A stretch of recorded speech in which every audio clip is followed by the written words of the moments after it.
good.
Ladies and gentlemen, babies and elephants, welcome to another new video. My name is Bauslee, and today I want to bring for you guys Arakaali's Fang, Occultist, Poisonous Spiders.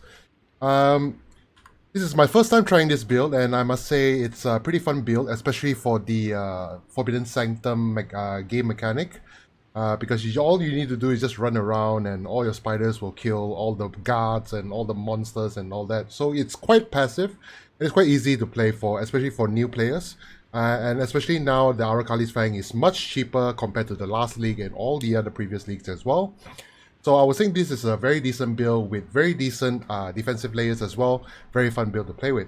So without further ado, I'm going to bring you into the Ascendancy. So we're going to pick Occultist because of the massive clear speed of the Poisonous Chaos damage as Life Explosion that we have on the Occultist skill tree.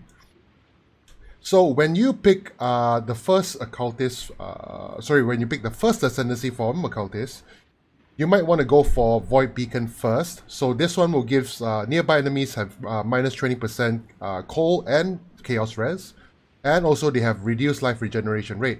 Now, because nowadays a lot of the minions, they actually have insane life regeneration rate, which makes it a lot harder to kill than before. So this one will actually help significantly compared to most other Ascendancy points that you can pick. After that, you want to pick Withering Presence, or you can go straight for Profane Bloom so that you can pick up the Explosion. But according to the point that we are in the league right now, I'm sure everyone has already farmed up a little bit of the currency, or they already have a character that's ready. But if you don't have a character ready yet, if you're going to make a new character just to try this build out, then you probably need to try some builds from which you can use skills like Freezing Pulse. Actually, Freezing Pulse is pretty decent as well. It's a really good leveling skill that I use most of the time, especially when you use Void Beacon, because minus cold res, it really helps with clearing and the single target damage as well. And after that, from Freezing Pulse, you can switch to Arakaali's Fang as soon as you're ready. I would suggest maybe somewhere around level 75 to 80. That's when you start using Arakaali's Fang, will be much safer. Before that, you just want to use Freezing Pulse while you level. And then after that, pick up Withering Presence as soon as you have Arakaali's Fang. And last, you want to pick Unholy Authority. So this one gives you allows you to apply additional curse, and your hexes can also affect hexproof enemies as well. Now this is the Ascendancy. Now the next we're going to talk about the gear choices. So the gear choices we are using here, which is the Arakaali's Fang. So this one, it gives you 100% chance to trigger the raised spiders, which is the spiders that are minions. That will be our minions that we'll be using. So the minions will be applying chaos damage on the enemies and allow the explosion to trigger as well for the Profane Bloom. Okay, so the Profane Bloom will curse enemies you or your minions kill, have a 50% chance to explode, dealing quarter of their maximum life as chaos damage, which is huge. The next item you want to talk about is the Ancient Skull. So Ancient Skull gives you some minion damage increment. You want to try to pick up the helmet that gives you the lowest reduced maximum life, move speed, and most importantly, we are using this because it gives can hear the whispers when they deal a critical strike and have critical strike chance per maximum power charge you have. This one we'll be using a tower shield. So the tower shield gives us life, a chance to block, and recovery life when you block. So why I'm using this shield? Because of the ideally you want to use is Aegis Aurora. So that one is actually about 2 to 2.5 divines, which is quite pricey. So it's always been this pricey for the past few leagues. So this is the cheaper alternative that I opted for. It gives me 34% chance to block, and also it gives me recovery on energy shield and life when I block. Since we are block capped at the moment, which is 75%, 75%, that allows us to constantly recover life and energy shield when we block, which is the cheaper version for the Aegis Aurora. For the necklace, we are using Impresence. So this one gives us, Despair has no reservation when we cast it as an aura with Blasphemy. For the armor, for the chest plate, we are using the Brass Dome. So the Brass Dome, the most important thing about the Brass Dome is it allows us to not take any extra damage from critical strikes. Especially when you're mapping or when you're bossing, sometimes you tend to get one shot by crit. This will totally void that problem and you won't have that problem anymore. And it gives me additional maximum elemental resistances. But this one varies on price, because if you want to get 5%, which is the highest, it's going to cost you a lot of divines. So you can get something like 1 or 2%, 3%, whatever that you're comfortable in terms of your currency that you have. It depends on what you want, but ideally you just want to get something like a 3-link or 4-link. It doesn't matter. You don't have to get a 6-link, because we just want to put some gems into here so that we can link it as well. You don't need a 6-link in this build as well. Just so you know, you don't need a 6-link. From the gloves, we're using Gravebind. So this one allows us to constantly cast our spiders, because in order to cast the spiders needs to be killed by you. Now, if you're not dealing any damage, how do you trigger the spiders? So when you use Gravebind, enemies, the monsters your minions kill counts as you killing them, which means that when you trigger the Withering Jar or when they're killing monsters, it will automatically trigger the spiders again, which gives you the almost infinite loop. It allows you to give you, it's a lot easier just by using Gravebind, which allows you to constantly cast the spiders. And some Chaos Rest and some life per enemy kill. Darkness Enthroned with 2 Ghastly Eye Jewels, which life, resist, and some minions deal physical damage. Some Windscream that allows us to cast an additional curse. A ring here that gives me elemental resistances and some dexterity, and some strength dexterity rings with some resistances as well over the rings. Very simple rings. Very straightforward, just very simple rares and very simple uniques. Doesn't cost much. I think all in all the uniques here will cost me like, all the gears here will cost you like less than 100 chaos for sure. Definitely. And that is the gear choices. Now, in terms of the gem links, in the main weapon, which is linked for the spiders, will be Multi-Strike, Withering Touch, and Unbound Ailments. For the helmet, we're using Desecrate with Flesh Offering over here. Summon Skitterbots with Infernal Legion. At the moment now, I'm not using this one because the reason why you want to link Infernal Legion to Skitterbots, because Skitterbots will not die, right?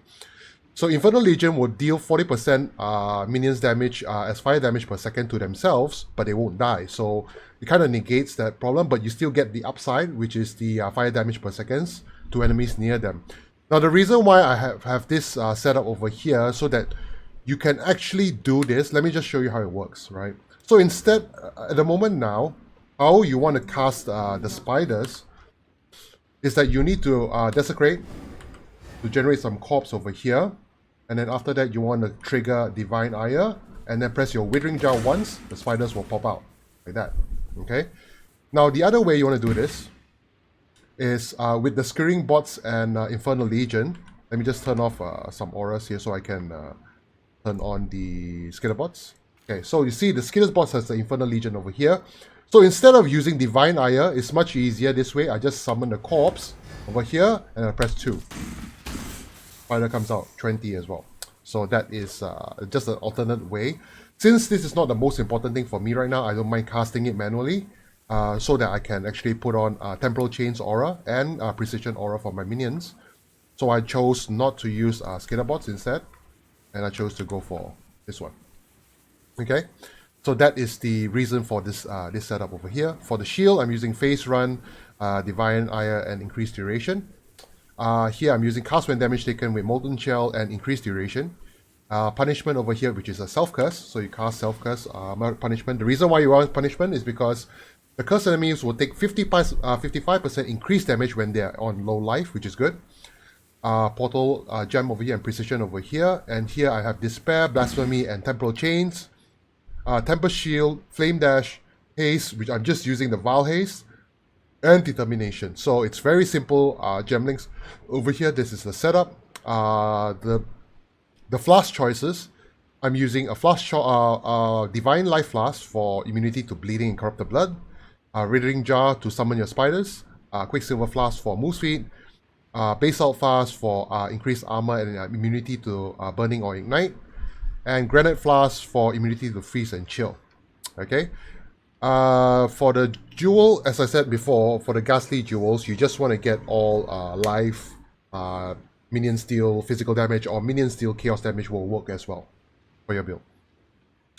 And last but not least, we want to talk about, before that, I want to talk about the Pantheons. Now the Pantheons, I'm currently using a Soul of the Brine King, but it's better you just use Soul of Lunaris, depending on how much physical damage reduction you have. And then now I only have like 78%. So the defensive layers is actually pretty decent. I have 78% physical damage reduction over here. With Molten Shell popped, it will be about 80-something%. 78% elemental resistances. Chaos Rest I have 51%. And block I have 75% block. Immune to shock because of Tempest Shield. I have 91% poison immunity because of ghastly jewels that I have some.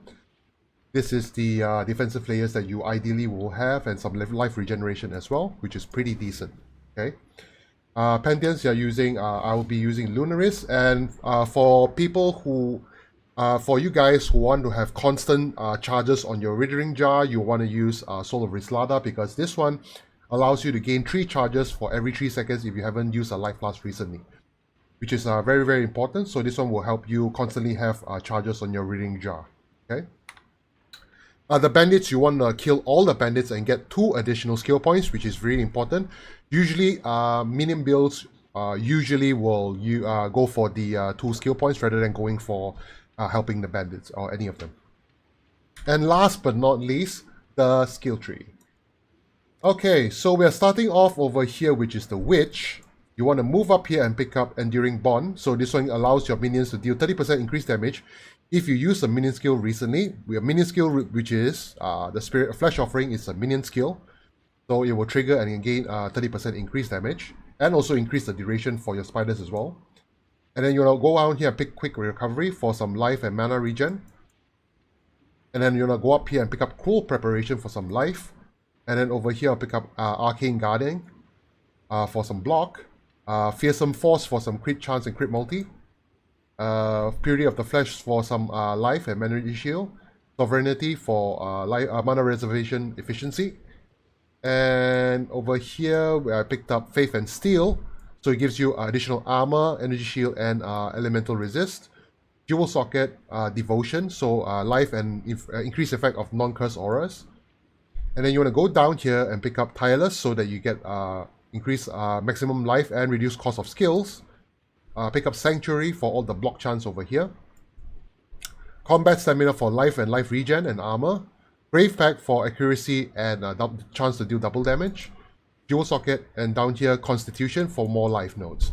Now the large cluster jewels you want to go for, it's actually quite simple, it's nothing complicated. You don't have to get the 3 skills ones. If you want to go for budget, you don't have to get the 3 node large cluster jewels. You want to try to get Feasting Fiends. You're going to try to get Vicious Bites for more crit chance and crit multi if you want. For the medium clusters, you want to go for Feasting Fiends as well, and then Dread March if you want, or any other skill, doesn't really matter. You just want to go for all the nodes so you can get all the additional minion damage. Jewel Sockets, same goes for the Ghastly Eye Jewels. Very, very simple. This one over here, I got a large cluster jewel as well. This one gives me Call to the Slaughter and Renewal. So this one gives me Call of Slaughter, which is increased attack speed and move speed, and attack speed and move speed when they were summoned recently. And Renewal gives them regeneration and 5% chance to deal double damage when they are on full life, and another 2 sockets over here. And this is pretty much it, I think. The skills, and yeah, Armor Mastery, Determination, Life Mastery, yeah. Very, very straightforward, very, very simple build, very beginner friendly. You will have tons of fun playing this build. I just want to make this build guide very short and very simple. I don't want to talk so much nonsense. Straight to the point. The pros and cons for the build. I would say the clear speed is very nice as well, as you can see in the showcase before. But I find that there's still a lot of room for improvement in terms of map clearing and single target. Ideally, you want to get Manamu Ghastly Eye Jewel. I think it's the unique Ghastly Eye Jewel. That one is actually quite expensive. I can't remember exactly. I think it's Mahu. Who is it? Wait.